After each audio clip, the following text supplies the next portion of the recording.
Okay, it's saying we're live. Let's make sure it's on the profile.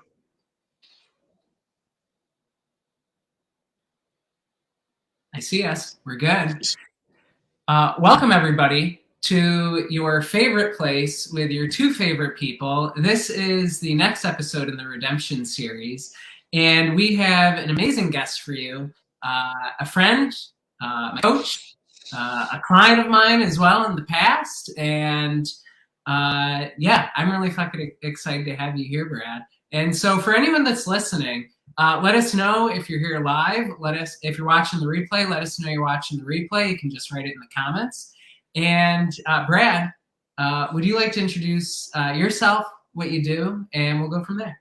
Yeah, great. James, thank you. I am honored that you asked me to be part of your interview series. I've been looking along and you've had some just awesome training and interview series and conversations and dialogues and of redemption. And I'm just grateful to be part of your journey and to be here. For those who don't know me, my name is Brad Newman. I reside on planet Earth, somewhere located in Southern California for the last 5 years. And what I do for a living is I help coaches, consultants sell out their training programs, masterminds, live events. I've helped thousands and thousands of people. And I am a huge advocate for mental health and well-being, as I have that in my family. And so merging the two worlds of and integrating health and wellness in a growing business has been um, a passion and a mission for me. So I'm just really glad to be here, James. Awesome. So thankful for you doing this. And Brad is, he may be in this earth, but he's not of this earth. He's amazing. He creates results that are out of this world. And I think this is going to be really fucking awesome because for those of you that are watching, I was Brad's first client. We're going to go through a Yeah. whole thing. I was Brad's client. Brad was my client. We had a friendship breakup. We're in repair. So this is going to be some juicy details that you will probably never have seen in terms of the client journey, friendship journey, and actually what it takes to repair these things and make it happen. So where do you want to jump off with how we connected? What do you think? Yeah, I think that's a good connection spot. Um, and what came to me as you were sharing that was, um, man, I made a post last week based on all the work that I'm doing about like the number one reason why I think business relationships and personal relationships end up not working out. And it was betrayal, Mm, of betraying the trusts of the agreements of the relationship. And so my question is like, well, what's the opposite action and how did we start off? And I remember the way that we first met was through, her name was Morgan. She was an anti-procrastination coach. yeah, yeah. And we were both working with her. And I remembered I was at that time, I was a sales professional selling for Scott Olford or Sam Ovens full time, looking to just like be of more service. I realized I really liked selling, but I think I had a desire to coach and be more intimate with Yeah, people. And I remember when we started, you were still in your full time job at the college, yeah, looking to make a transition. And I remember that you were certified and you were just like an NLP communication type of practitioner master, looking how to communicate, organize, and figure out some simple ways to launch your first coaching offer. Uh, and I remember for me, you were my first client. So I was devastated to even think about to do that for you of like, well, what do I do and what do I charge and how do I do it? And I remember we worked for a while for free. yeah. And then, yeah, to kind of exchange services. And I think we were just kind of we were two dogs sniffing each other's butts And we kept showing up each week to the call and be like, I like this. Do you like this? I like this. And then I remember what sticks out, and I appreciate this in the way that you received it, was that I had a coach that said to me, like, you should think about charging for your services rather than giving them away for free. And I remember we had like 4 or 5 coaching sessions at that point, and we were on like a turn by turn basis at that Yeah. point. We were just like week by week, and then we were scheduling another call. And I was so scared to charge. I actually blamed it on my coach for telling me to charge you $20 or maybe $50 or $100 per session. Do you remember how you responded with that? Oh, I don't remember specifically, but I imagine I was just like, oh yeah, sure, of course. Yeah, that's exactly how you That sounds like responded. it, yeah. And I literally remember I was walking home from coffee in the middle of the street, and this was like my first attempt as like asking for money in exchange of coaching, which was a new paradigm for me personally. I've seen other people do it. And I remember I stopped in my tracks and I was like, it was like asking someone out, you know, like when we're young on AIM, you're like, will you be my girlfriend? You're like, I can't look at the screen. I can't handle the rejection, the potential for rejection. And you said yes. And I was like, holy fuck. It might have been 20. It was definitely less than $100. It was exactly 100. It was 100. It was 100 a session, yeah. Yeah. I was like, wow. And I think what was like, for me, you being my first client, it was it was a total paradigm shift because I was in such a state of, I didn't believe that what I knew to be true, and I didn't find it, what I was doing, valuable at Right. all. And for whatever reason, you did. And that was a paradigm shift I was in a cognitive distortion at that point. It didn't, like, my internal state was not matching what was happening externally. And I remember that being, and still is today, it's still like a distortion, a cognitive bias that is sometimes still true to this day, of how people see me is different than how I see myself. So I just want to thank you for stepping into that and trust and saying yes to that. Yeah. First, I love that story. And I do have to admit, if you're going to have like a first client, I think I'm a great fucking client.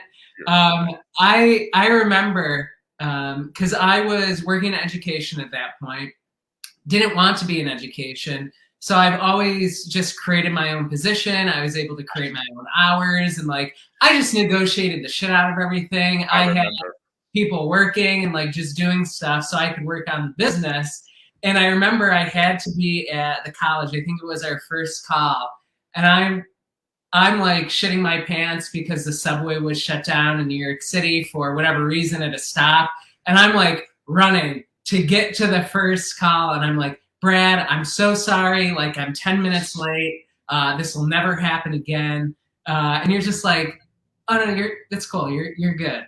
And I just have to say, for you, like, there's something about your coaching, because I remember when I had not made money really in my business at that point, and you have an ability to just see through what is being said, and you're like, oh, you don't have a sales problem. You have like an offer problem, and just being clear here. And yeah, that it just kind of blew my mind. I feel like I'm jumping ahead a little too much, but yeah, like the value that you provide is just amazing. So I actually wrote down some notes. Having the vid, woke up at 3 a.m. and wrote down some notes last night. I realized what you brought to the table that nobody else did. Well, you bring a lot more, but where I was at, so many people are in business, I think. And at that stage, I was listening to like Marie Forleo, Chris Guillebeau, and like all these other entries into business. I'm like, that's not fucking business. Like, you, Brad, are business. You're Mm-hmm. like, here's how sales work, here's how offers work. This, I'm like, oh, there's like, I've been on some motivational shit that's like a little tippy top of an iceberg, and you're like, by the way, here's the other 99%. And my mind is just fucking like blown. Mm-hmm. Yeah, yeah, that's, you just totally opened my world. Like, beyond what I think had, what I saw out there, what I knew, and yeah, yeah. Yeah, absolutely amazing. I appreciate that reflection. And the first thing that comes to me as you're sharing that is like the approach. And I think you do this at a world class level in your domain. Is that what I'm looking for are the needs underneath what you're saying? Like what's the gap of the need Mhm. that's not being fulfilled? It could be an emotional need, or it could be like a knowledge need, an actual like tactical thing that is just not there. Um, and so that's always been the approach. I remember when we were working together, what I saw in you and what I still see in you is, just the same way where I was like, man, what I do is not that valuable versus what people like you say the value is. Like there's like a Mhm. distortion. And Yeah. then when you tell me about your education job and working at the college and how you literally like formed your own like mini company and like delegated and elevated your way out of your responsibilities of doing and went into management and like you built like process and team that still delivers the same results, and then you're spending less time doing the grunt work. I'm like, I was always like, and still to this day of like, that is unbelievably valuable, because that's where entrepreneurs, coaches, educators, anybody in business, from my perspective, gets stuck, is the inability to know the skill set. It's not a motive of delegate and elevate oneself out of current to-dos and train and manage and account someone else to do it, to then potentially work on bigger things or take a nap. And so, you know, you did this at Tribal Buyers, like a masterpiece, and it's just an awesome, unbelievable thing you do. And then you also do it for your personal life as Yeah. well. Like the clarity in how much capacity you have and what you're available for, and how to. You're so good at doing the things that just move the needle and creating systems around it, and just kind of forgetting every else so you can just enjoy your life. And uh, yeah, I saw that in you, and yeah, it's just absolutely amazing in Well, your ability to do that. yeah, and you really, I think you really pointed that out in the journey, because I remember. Well, first I'm thinking of two things. One is totally get the distortion between sometimes what we're requesting and our own sense of like valuing that and like what the person's willing to pay. I think I sent you a clip from the Down Bad Patrol, but there's one that I didn't send you where this guy, and for those of you that are unfamiliar with Down Bad Patrol, it's this guy that dressed up like a priest, and these like middle schoolers and high schoolers call in, For advice. and they share like their dating issues and all this. So one of the middle schoolers, or like maybe ninth grade, calls in and he's like, "Dude, I did what you said, and she said yes." And the guy's like, "Awesome!" And then he goes, "What the hell do I do now?" Like, it's like when the person says yes to whatever the number is, there's an element of like, oh, what the hell do I do now? And usually it's the same exact process, but if it's a new point for you, what you really helped me flesh out is you're able to follow the process, but there's going to be an element of like figuring that out, which leads me to the second thing. I remember I got to a call with you, and you were just like, James, what do you need? Um, well, prior call, you go, I want you to make a list of your accomplishments. And I made a whole list of them. And you're like, so what do you need? Permission? Because I can just do that. So what's really going on here? Mm. And I think I just broke down into tears. And all of it was like a sense of value. And am I really worth it? Is the service worth it?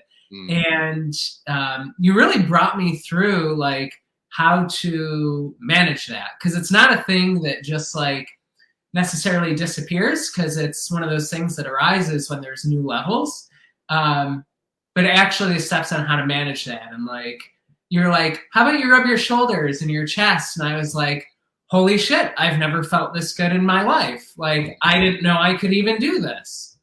Yeah, it's so, yeah, just your depth is amazing. Yeah, thanks for sharing that. Oh man, what I remember that, and what I know to be true now, and what I'm hearing is what I call like my experience of fear, self doubt, self sabotage, procrastination, um, lack of energy. You know, if I'm like labeling these experiences, like what I have come to is what I call it's an unworthiness complex. It's a sense and a story that I actually don't deserve the success that I'm seeking. There's a part of me that thinks I don't deserve it, and so I will create circumstances and situations, unconsciously or consciously, to impede uh, my approach to be quote unquote successful. And so, you know, it's funny during our coaching, because you were my first client, like I was giving you, I've said this, like I was giving you what I also wanted and needed, which was like just a deep sense of support and permission to feel worthy and deserving to create and build and give something with my name attached to it, and put myself at stake, to like put myself out there in a way where failure is 100% possible, and people will not like clearly define it, and failure become no longer vague, like it becomes possible. And so, you know, the deep sense of permission, I realize that like I still do that in my coaching endeavors for sure. That's like when I'm working with someone still, that's like ground zero, like check in. Like you say you want this, like how deserving do you really feel in the dark depths of your personality and soul currently of you stepping into it? Scale 1 to 10.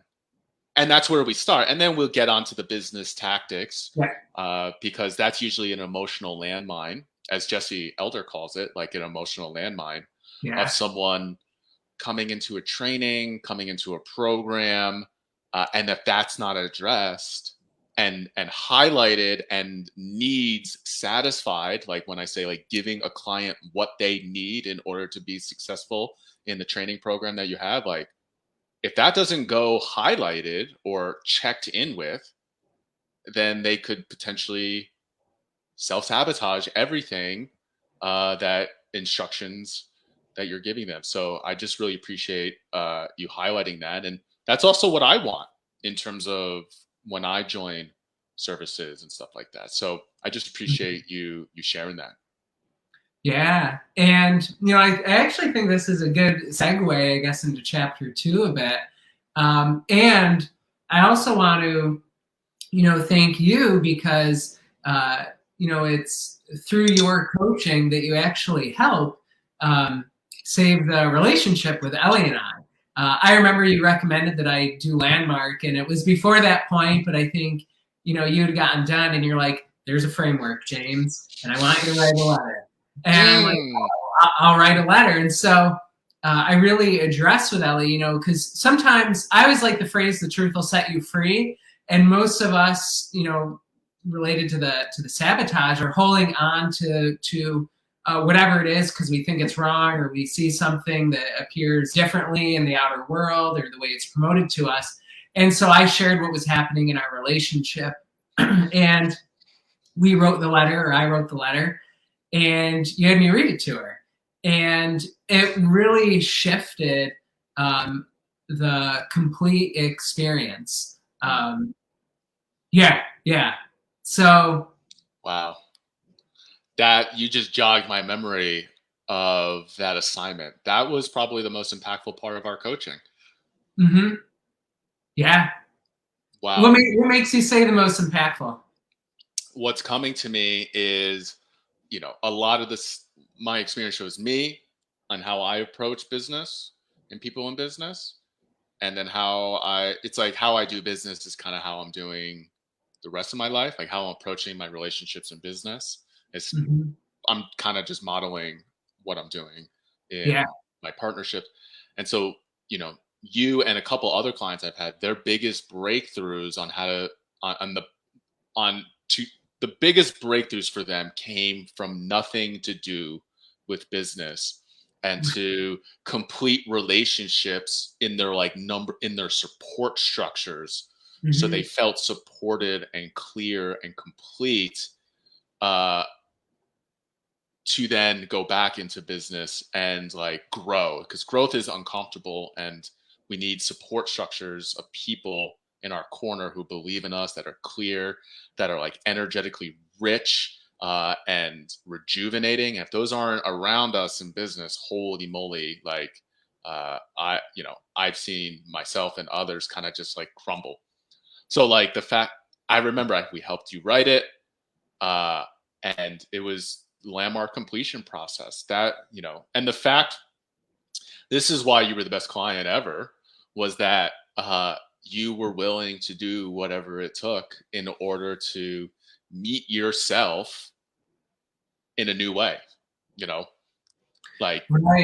Yeah, I think, and thank you for that compliment. It's funny, I realize not everyone has this mindset. I think that this is somewhere along the way, I guess I picked that up of just clearly whatever I'm doing is not resolved or not completing what I'm doing. So let me just be open to anything else, or whatever the recommendation is of someone that I trust with.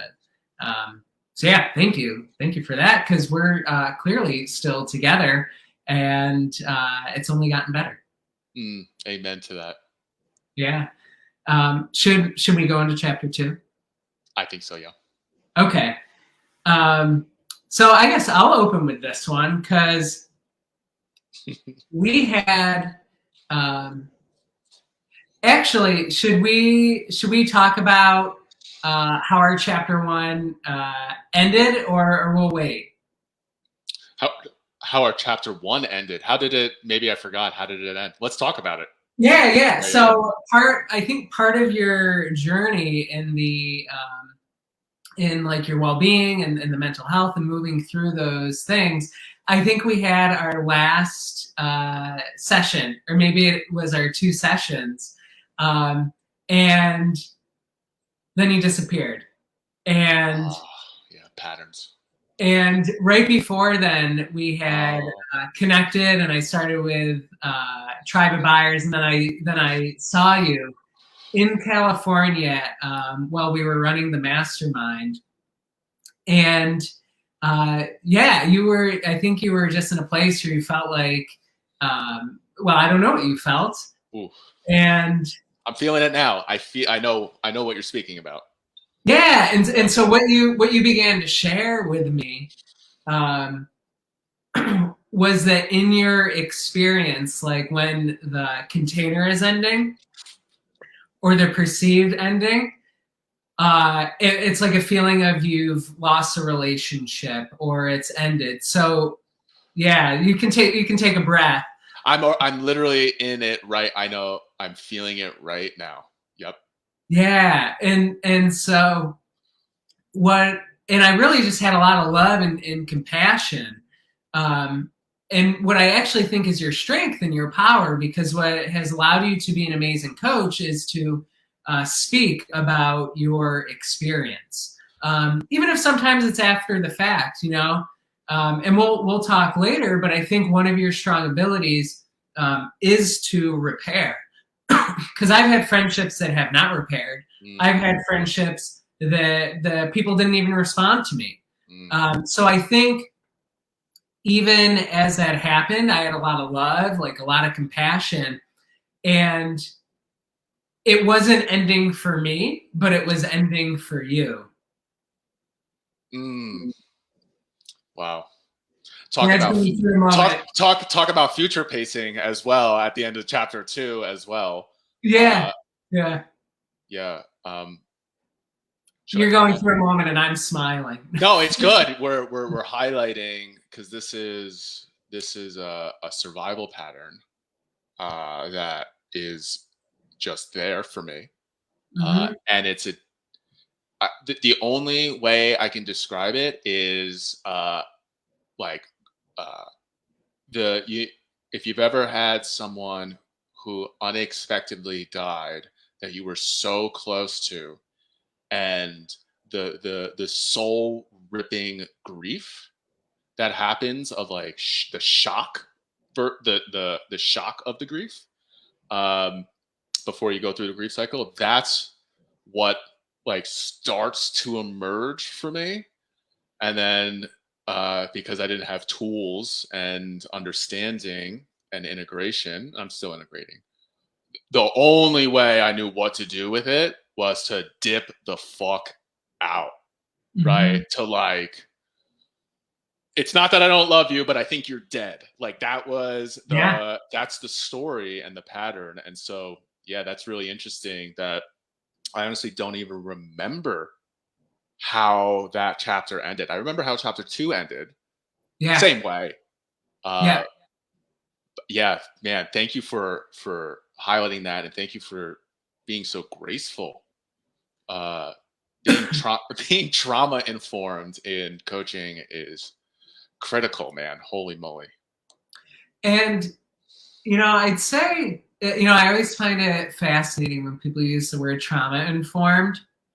I'm like, it's challenging at times, but I just try to come from like a lot of love. I Yeah, think I'm like, maybe that's trauma informed, you know, like, I think it is. because, and I think, you know, the reactions I think are actually natural, you know. There's times when I've had clients end and I get my response in the past would have been pissed off, frustrated, or even make it about me. And so we all have our ways of handling that, and it also gets to be our indicators for the growth. And I think you've done an amazing job at that. And so before I move on to, I guess, more of what happened, was there more that you wanted to share? No, I think it goes perfectly in the segment to like chapter 2 of me hiring you as a coach and why I came to you and what I asked for and like what I was seeking. Because it was the antithesis towards this pattern that I recognize in myself. And I think that what a world class coach does, whether it's business, health, wealth, finances, relationships, is that they can recognize in their client the emotional landmines that they're going to stumble upon as they take new, uncomfortable, never done before actions that's definitely going to trigger their patterns of survival and how they adapt to new external changes. Mm-hmm. And why I remember why I came to you was I was like seeking a quote unquote integrity coach. Yeah. I was seeking integrity coach. And uh, the way that I explained it in my brain and then to you was like I was in business with Jackie at that point, and business was growing so fast. Uh, and like, go figure, you put marketing lady plus salesperson, Boom. boom. And I every single part of my life was just feeling like it was holding on a thread: finances, relationships, business building, commitments to family, like everything. It was moving so fast, and all that I wanted to do was avoid it and run away. And what I learned, and the reason I came to you, was I see you even still to this day as the most integrity oriented person I've ever met in my entire life. Someone who keeps promises to themselves. And if you don't keep promises for whatever reason, you have opening conversations where you realign. And yeah, you just do what you say what you do, and you authentically live the life that you desire from an internal out want to live. And like your interests, your preferences, your relationships, the way that you conduct business, your health, your family, it's like it's so super authentic.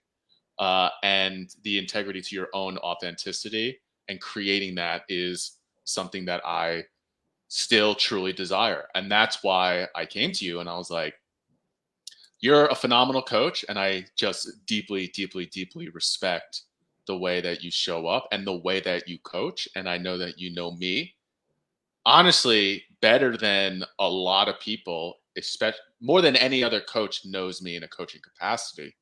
And I was like, can I work with you for a year to help me button up the parts of my life that I'm avoiding, specifically with mental health, for Mm. sure. Like that was probably the core one, along with finances and debt repayments and back taxes and all the types of stuff we restored integrity with. So yeah, that was at least how the relationship. I remember where I was. I called you randomly one Saturday afternoon, and I was like, I want to work with you. I want to work with you. Yeah. Oh my gosh. One, thank you for uh, creating me in that way. I really appreciate that. And I'm actually just as you share that, I'm realizing why the coaching was actually so helpful for someone like you. Like you have a strong ability to create, and since what we do is like you're the program, it's like what you want. Like you have a strong ability to create. And so I just remember being on the receiving end of that, and you like calling up saying what you want, and I'm like, oh, like holy shit, like my coach wants me to coach him. Like this is a new thing I'm stepping into. And yeah, I think there's just like such a truth that you have to yourself. Even if something is out of integrity, there is actually such a truth that's there over the fact something's like out of Mhm. integrity. If that makes sense, whereas some people might just brush things to the side. So yeah, I think that was yeah. I just remember receiving that, and I remember when we were doing the payment, like everything fucking went wrong, and I'm like, no, no. At least on my end, but yeah, I thought that was yeah, it was definitely a new experience, and so I'm curious. Yeah, if you want to share more about what stands out to you from the journey, if there's any um, pivotal moments in terms of that integrity or in that theme of like a redemption. Obviously, I have a few that stand out, but I'm curious. Yeah, I'm curious for you. Yeah, it's a great question. There's a couple. There's like a theme for me on my end that stands out. And then there's some critical moments that stand out. Thematically, you were an absolute rock for me. And when I was all over the place, showing up, not showing up, showing up, not showing up, showing up, not showing up, exhausting myself, exhausting everyone around me, stuck in my survival patterns, uh, and uh, wanting to transform, Mm-hmm. and it just being just trying to see my way through.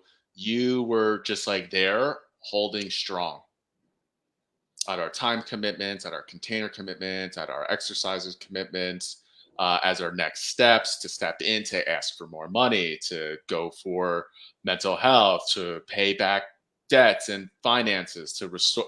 Like you were just, I made a lot of things really, really sloppy as the, the emotional landmines as I'm stepping into stuff. It's like it was super sloppy. I can't imagine working with me is not a like Brad's gonna be here at 2 p.m. every single week. I have 100% reliability. I imagine it wasn't like that working with me. It was like, is he gonna show up? I don't know. Maybe. Oh, he did. Nice surprise. Oh, he did it. Okay, well, that's kind of to be expected. I've created that. That is just a pattern beyond all that I'm still working to this day to liberate. Mhm. And you were someone who was just a like a rock, like a lighthouse for me. And you wouldn't put up with any type of bullshit. You was just like restore integrity. Let's get back on track. And I just the grace and the invitation and the openness and also the strong boundaries, you know, was just like unbelievable. And there's a lot of stuff that I was able to repair during that time together. Um, yeah, Yeah, this has me thinking because I think when people talk about strong boundaries and integrity, at least for me, I often thought of coaches that are very much like, they got like the whip and they're like very direct. And I feel like, it's with that like theme of love, is, especially knowing that you can have a full intention to show up on time and just something occurs. And I feel like the boundaries and what helps with that growth is to really just come to it from a place of love, like, hey, so what happened here, and you're just like, thank you for bringing this to my attention. Yeah, like I feel like it was just, we tried to do it in a really caring and loving way. I have a point here Yeah. about your coaching and then how I thought I wanted to be coached. I thought I wanted to be coached in that my patterns were just craving to be yelled at, to be reprimanded, to be essentially abusive, right? Because that was the way that I've been coached in the past through sports, through combat sports, through other just containers, like being around violent people doing violent things. And that's just kind of the way that I grew up, that it Mm-hmm. was. Like the way you get your ass's gear is getting reprimanded by a coach and you go fucking run some sprints or we're going to condition until we throw up. Uh, or, public embarrassment for not performing. And those were like the motivators. And I was addicted to those motivators, absolutely addicted to them. And that is honestly, it worked for so long to get me into gear.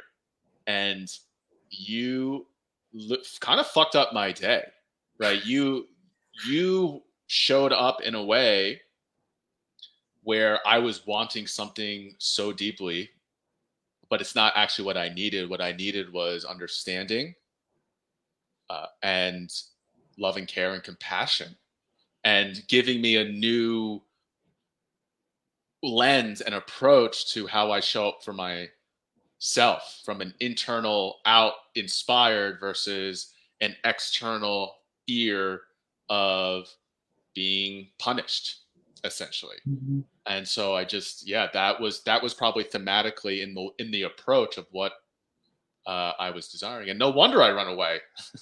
you know no wonder I've been conditioned to run away. And so I just appreciate you and that. Yeah, I love you, man. And I remember, I think even before we started, I'm pretty sure it was you. I think you were like, James, um, I realize I feel really uncomfortable with you, and I have no reason to be. And I realize this is one of the reasons I want to work with you. And I was like, okay, okay. Um, and yeah, I think, it's actually, just to share, I guess, on my end, it's actually interesting because I think as a coach, sometimes we do have those moments where with clients or people, we do want to, just be like, come on, like, what are you fucking doing? Or like all those things, like, just do the shit I told you to do and you'll be good. And the reality is, most of us are going through whatever we're going through. So, just as, you were rewiring that, I think for me, I was doing I think work on my end of being like, I'm just going to come from a lot of love because I realize this is a pattern I go into that is not useful. So it was like I guess, two diametrically opposing things like that help for both the work. Yeah, I'll let you continue. No, I think and I think that's if anyone on here engages in coaching practitioner type of relationships, to understand the internal invisible dynamic forces that are happening between you and your clients will 100% get your clients better results. Like if you have material and they have all this emotional, mental blockages of seeing what you see and acting as you act, it's because they're not you in the way that you look, feel, act, behave, and and your character. So it's like they need internal development to be that type of person. So I think about these dynamics like all the time. Like these are like the most difficult part in my perspective client services is like being a real coach. Like being a real coach is, what's the difference between someone who has a playbook, the same playbook, and someone can approach that playbook and get different results than someone who has that playbook and doesn't get results. It's the Right. internal forces, it's the internal dynamics, it's the patterns, it's the approach, it's the thought process, of how someone adapts and achieves. So I just really appreciate that, and you know, I was able, because of your help, I was able to position myself and restore enough integrity and create enough trust in the people around me that I was able to be in the fire in the middle of the acquisition of tribal buyers, and show up as best as I could to help all the parties involved, including myself. And so like that was like the pinnacle of like our year-long coaching, of like how it transcended into like, wow, like I was in the middle of a potential acquisition and you were helping me just navigate the emotional and mental landmines of resting and approach and conversation, and helping me just process, and come to conclusions, because there was a lot of, you know, if anyone here is a part of a growing business, there's a lot of information and people flying at you, and how to discern it. And so, the restoration and repair process, you helping me, you literally stayed, like one moment that I will not forget from our coaching was I watched Dr. Amen's YouTube video about brain scans, and I was really struggling with depression and mental health for years, honestly. And the avoidance patterns that I was showing was like not leading me anywhere. And you suggested that I call and set an appointment with them to get a brain scan. And I Mm-hmm. was so fucking terrified, and I kept pushing it off. And then, as you are the spectacular person, like I'm blocked, I'm fucking blocked. You were like, why don't we just hop on Zoom and I'll just stay on the phone with you, and you call and I'll just be right on Zoom. And it's like that moment right there was such a paradigm fuck, because of what I thought it meant to take care of my responsibilities, what I thought it meant to like be achiever, like what I thought it meant to get support. It's like support is like take instructions, go fucking do it, don't ask questions, be a man, come back with results. Mm. And it's like, man, I didn't even know that I needed just someone to be there with me so I wasn't alone going through a very confusing and unknown process, specifically with mental health. And you just like held my hand and navigated Wow. the pinnacle of, there was many other things that we did together, but that was the scariest. That was the thing that I avoided the most throughout the last decade. And you helped me go to places where I was unwilling to go by myself because I didn't feel like I could do it by myself. And that totally altered the approach I take with my mental health now and my care plan 2 years after the fact. And so Mhm. just a testimony to, you know, spending our call. I know you've posted on this before in your profile. People are like, what? You just spend a call like holding space Oh. for your client? It's like, yeah, dude, like the reason why you're not fucking taking action is because you're feeling unsupported in some way. Like you don't feel Mhm. like you deserve it. And someone being there with you could be a critical thing just to help you take the first couple of steps. Like who fucking cares? Like, so just no one else on planet Earth would have done that.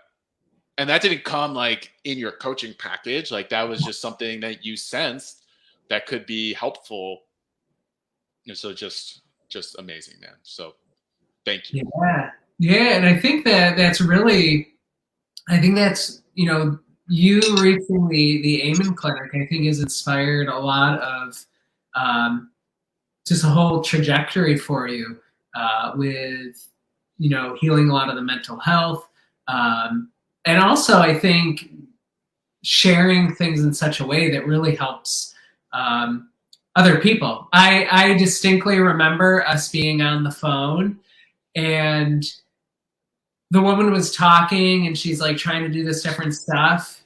And you were just like, for people that work in mental health, they really suck at this. And I'm like, uh, I could just from what you've shared, I could totally see you like having some like concierge service where you actually help the people because in those offices they just for some reason they have the process to identify the challenges, but then the actual process of healing and having the steps and like the accessibility uh, did not line up. That is for a whole nother training series on, because I'm actually talking to someone, a health practitioner, about potentially going into business in his health center because of the AMIC clinic, in my opinion, absolutely dropping the fucking ball on client services and helping me navigate the complex landscape of all their services, the complex treatment plans. Total drop ball, total. And so there's opportunity there, obviously. And I've raged about that for a year and a half and put some pieces together. And that's the ultimate dream that I have, is to revolutionize the health center, like health centers for sure, Yeah. because they're the you know, treatment plans don't work if the client doesn't do the treatment plan, and you're dealing with people with mental health stuff who sometimes have like memory loss is like a Mhm. symptom of fucking mental health. So nothing is designed to actually meet people where they're at. So it's horrible and they can do better, and I'm on a mission. But that is obviously, there's a lot of energy there. That is for another conversation for sure. But yes, to that point. Yeah, yeah. And so yeah, I'm just thinking, where do you? Where would you like to go with this conversation? Well, I think we should probably potentially maybe talk about how our relationship ended. Yeah, we For can the do that. Yeah, and I remember this is our relationship was coming to an end, and like, man, I knew that I was gonna fucking do this. Which is, I remember, I think same amount of calls as when I think I was your client. I think it was like 2 calls left, and So I quick. remember you're like, James, I'll see you next week. We'll do a client spotlight the week after. I'll see you then. Okay, and then I'll let you pick it up from there. Yeah, you definitely did not see me then, or the week No, after, or it was almost, dude. It was almost eight I think a months year. to a year. Yeah. Yeah, I totally imploded, and I saw it fucking coming before. Like I lied to you. Not, it was like a little birdie, and I wasn't aware of it at that. Like I wasn't aware of it enough to bring it to surface. Because when I'm aware of things, I will bring it to surface so that there can be a process of alignment and co-creation around it.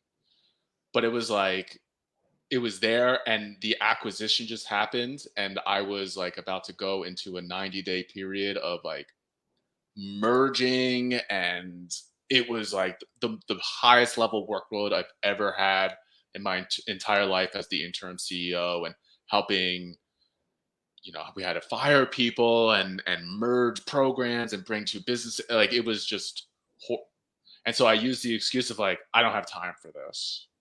Mm-hmm. Like, what a disrespect I did at the end of our coaching relationship of like the transformations we went together, and I got distracted and my priorities mixed up. And I saw that birdie coming.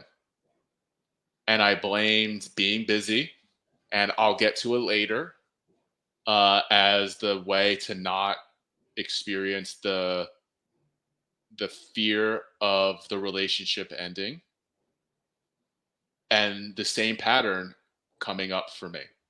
Uh, Mm-hmm. and I didn't connect with you for over a year, almost a year on that. And I literally went to bed. This is the fucked up part. I went to bed probably thinking about you 5 to 7 times almost every night. Like there was like you popped into my brain of like, fuck, God, fuck, damn it. Now and every day that went by, too embarrassed to reach back out and be like, dude, just uh that is the epitome, I think the absolute core epitome of like uh the way that I show up for people, that was taught to me, that I didn't know, that I didn't know, that I didn't know why it was even happening, Mm-hmm. that like caused a lot of hurt, and still, and causes hurt for you and hurt. And so just like being with like, fuck, man, I can be such a fucking piece of shit. Like, not like this behavior, I can see it so clearly and I'm in it and I'm so embarrassed for it. It's just shame cycle. Shame cycle. And the more that I hurt, the more that I don't communicate, the more I don't communicate and hurt, the more that I hurt. And I'm like, oh my God, transformation is, and releasing these patterns is such a process. So yeah, we didn't talk for like a year, and you asked to talk about another year together, and I was just, and you went, you did such unbelievable client care, and the intimacy that like I couldn't face, for whatever reason I wasn't willing to face the uncomfortable emotions that I was experiencing about the perceived ending and the unknown for the future. Mm-hmm. Yeah. Um, and I think, it's Yeah, I know. I thought about you every week. I think, Ellie's writing in here. And so I think every week at least I'd be like, I wonder what Brad's up to. Where's Brad? I think I guess, integrity and the loving person that I am, or try to be. Um, I remember I was a little frustrated. And so I remember I'm like, well, this was our last call. I think I was like, Brad hasn't communicated, so I'm gonna write an email and let Brad know the integrity coaching is complete, and I'm gonna send that. Um, and then I think during that time there would be certain periods I'm like, I think Brad just maybe needs some love, and so I'd be like, I'm gonna send him a book and a card, and so I'd send you a book or I'd send you a card. And for all I know, you probably, I don't know, they're probably stored somewhere because, well, I'm sure it's okay if I share this. Uh, for whatever reason, for you, receiving gifts, big challenge around those. Me, big gift giver. I Um, know. and so Mm. I, that's the way that I show love. And so I just be like, even if he doesn't open it, I'm sending it, and I'm going to send it his way. Um, and so yeah, and you reached out. But yeah, I thought about you every week. And when we began to reconnect, you wrote me a letter. I read it. I read it the other day as a reminder, and it was it was very concise. It was the awareness of saying that you were blaming me for certain things in a sense. Um, and so I think it's always interesting, right? Because there's different perceptions that occur. I think there was I think in the letter, is it okay if I share a couple things? Uh, 100%. yeah. I think in the letter you were like, I was blaming you for being unprofessional. I was blaming you for, I think you said, yeah, a few other things in there. And I remember I was walking with Ellie. We were in Skinny Atlas, and I got it, and I was like, Brad sent me a letter. Mm. And part of me was just like, yes. I was like, there's a connection again. Mm. That's what I really wanted. It's not about being right or wrong or any of that. I think it's just you knowing, right, that there's love there, that you're heard, that you're understood, that we all, I think Ellie wrote in here, right? She wrote so human, that we all have these human experiences. I was in a therapy session with Ellie the other day, and a guttural cry on like certain things that were going on in here. And so I think we all have these certain moments or these things that, it could be a birdie that is just going in the background, or we have a thought that we don't even realize is a thought. We just think it's us having a conversation with ourselves. And it feels very, very real and a very real experience. Yeah. Mm. Yeah, thank you for sharing that.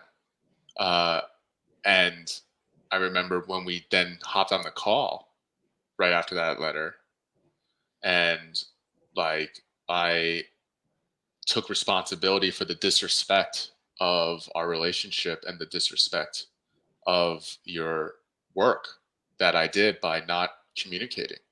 And I feel like that was like the biggest harm that I caused was just, Mm.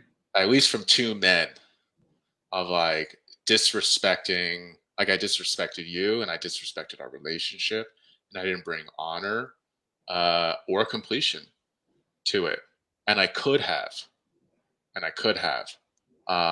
And I remember I apologized for that, and I own that. Um, and yeah, and I'm still sorry for that. Mm. I still feel uh, like I want to bring more honor to Mm. that and more respect for your work. And honestly, that's why I said that's part of the reason why I said yes to this. Beyond just like, yeah, this would be fun and love connecting and love hanging out and love talking and exploring like what is real, especially in uh, being a coach, like because that's what we both are. Yeah. And so, yeah, man, there is a part of me, this story that I have. There's a part of my personality that says like I've done this so many times in my relationships that like there's an acceptance and an understanding for others if they choose not to be in relationship with me because it's sometimes hurtful because I can Mm, pull away. And like there are people in my life that have done that. And uh, I honestly only have like love and empathy for them. And like, if there's ever an opportunity to restore and open up an olive branch to repair, I will be the first one to like approach that. Um, and I will be at impact to whatever it is, how I harm them in any way. And so, you didn't need to say yes to mm, repair, and I think that's where we are right now. We're like repairing our friendship at a very core level beyond coaching relationship that like we're like starting at the root of what I believe to be true of like any successful long-term relationship is like the friendship underneath everything. So yeah, mhm. I just have a lot of love for you and I love you. Yeah, I love you too, man. And yeah, I really appreciate you sharing that. And just so you know whether it's helpful or not, um, you don't have to feel sorry uh, anymore. Um, you, yeah, I just really appreciate you because I think the willingness to even do that, like I said earlier in the call, I think I've made mistakes with people. Myself and friends in the past, and sometimes there hasn't been a willingness from people. Sometimes there is no response. Um, and so, chapter 4, right? The element of chapter 4 of this is, what does it actually take to repair? Um, I think we're still figuring out this element, right? Repair is, I think it's putting together in it. Things get to look different. But I know that repair does not work without the willingness of both people. I see this in coaching. I see it in friendships. I see it in relationships. People try to do relationship therapy with just one of them. Right. Where I've tried to message a friend, but I can't repair that friendship if the other person isn't responsive for whatever they feel. Same with the client, and I think just as with anything, I think it's something that is continuing to shift. Ellie and I were, I guess it's a little bit of a metaphor, but Ellie and I were talking about the other day. She said something, and I was like, "Well, do you like weed the garden once and hope that there's never weeds again? Like, do you go walking once and hope that all the weight's off?" And so, I think just they say that whether it's an intimate relationship, a coaching relationship, it's not that there won't be disagreements. It's not that challenges won't happen because conflict does actually build intimacy between people. It's all about the repair and the ability to repair. And I think for the journey that you've had, you have a stronger ability to repair than anyone that I've ever met.